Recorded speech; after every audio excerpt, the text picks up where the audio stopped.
The U.S. Department of Justice announced this week a massive settlement from Walgreens, that big pharmacy chain that's everywhere across the country. Basically, the settlement comes from a lawsuit accusing Walgreens of filling opioid prescriptions that it knew weren't legitimate, and in some cases, not even for a legitimate medical reason. So how did this all come about? Well, according to the settlement, there were 4 whistleblowers who worked at Walgreens who helped bring this information to light. And one of those whistleblowers is from right here in Palm Beach County. I got to talk to him yesterday. Not about the settlement, it was about the lives that I saved.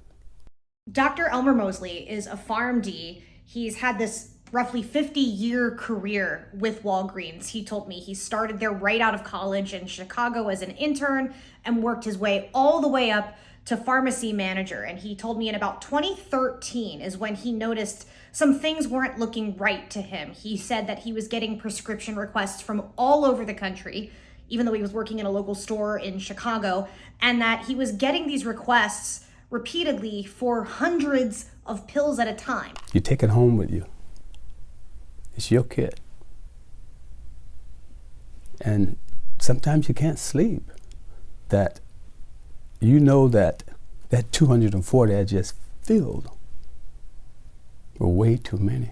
Now, pharmacists do have the discretion to not fill a prescription that they don't think they should be filling.